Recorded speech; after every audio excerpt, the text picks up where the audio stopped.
Here are the comments made by Democratic gubernatorial candidate Stacey Abrams at a fundraising event on Saturday, where she was pushing back on Governor Brian Kemp's frequent claim that Georgia is ranked best in the nation for business. I am tired of hearing about being the best state in the country to do business when we are the worst state in the country to live. Now, somebody's going to try to PolitiFact me on this, so let me contextualize.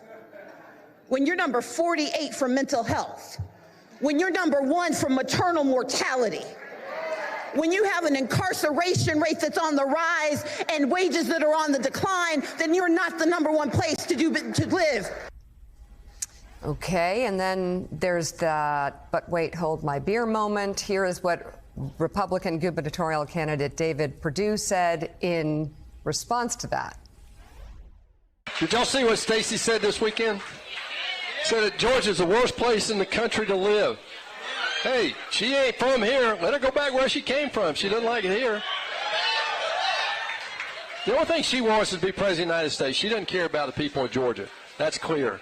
You know, when we saw in 18 what she did and what she said, oh, we're going to have a blue wave, we're going to do it with documented and undocumented workers. You know, I don't think a lot of people in Georgia understood it. When she told black farmers, you don't need to be on the farm, and she told black workers in hospitality and all this, you don't need to be, she is demeaning her own race when it comes to that. Willie, I don't know where to start with that. I mean, no endorsement from Low Energy Don is going to erase all the things that happened there. He got replacement theory in there. He got the fascist refrain of "go back to where you came from" in there. And here you have an old white millionaire being indignant that black people might, quote, "get off the farm." Not sure what to do with that. Like, this is not a dog whistle.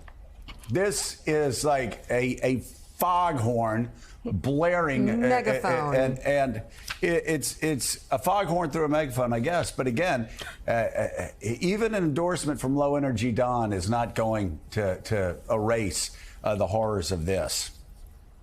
And said all that to the cheers of the crowd inside that bar. By the way, he's sitting next to Peter Navarro, former Trump advisor there as well. So he's got at least somebody supporting him from the Trump administration strongly. You know, Elise, you grew up in the South.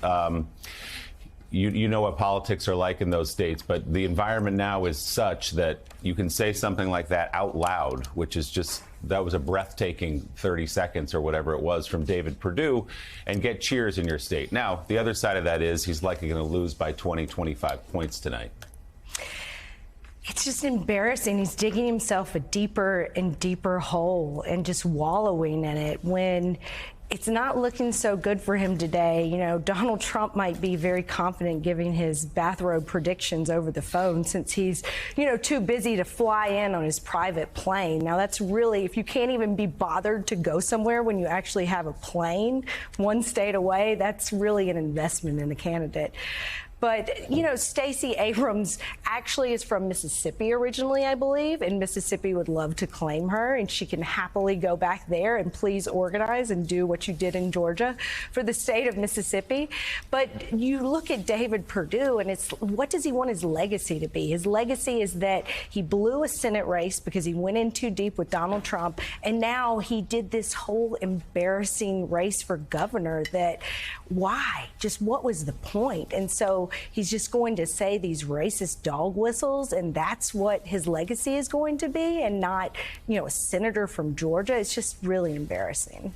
Yeah, I mean, the racism is shocking that the guy's going to finish his career this way, and just blatantly racist statements. And, you know, one thing, John Heilman, just for our viewers that have never ventured into the Deep South, it's important for them to realize, because sometimes people look at the South as being one big state, one big area. They are not. Georgia actually is Elise and I were joking before about how, you know, Georgians, it used to be, and we found out that I think Elise, the guy tweeted at us, it was the agricultural commissioner who was responsible for the name, the Empire State of the South. That's what Georgia used to be called.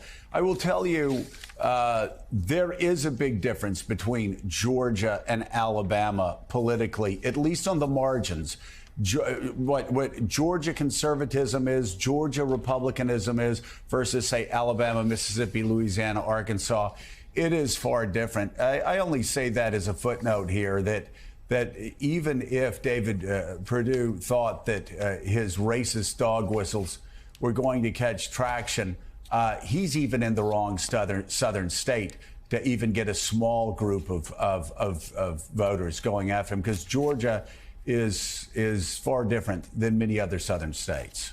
Well, I mean, Joe, you know this. I mean, for a long time, Atlanta known as the city too busy to hate. As a state that has Atlanta, one of the most cosmopolitan cities in the country. So demographically, nothing like a lot of much more heavily rural states like some of the ones that you mentioned. There are obviously parts of Georgia, South Georgia, and North Georgia that are a lot like Mississippi and Alabama. But there is this giant metropolis in the middle of the state and a giant suburban sprawl around Atlanta that changes everything in terms of how you have to politic there. And that's true in the Republican Party as much as it is in the Democratic Party. It's the case that a bunch of the states you mentioned before, other southern states, are not battleground states. Georgia is now as much a battleground state as Pennsylvania at the presidential level. So this is a state with rapid demographic change taking place, and where the country club republicanism that dominates the Atlanta suburbs has been the core of how you win a Republican primary. And it's why David Perdue, this kind of appeal,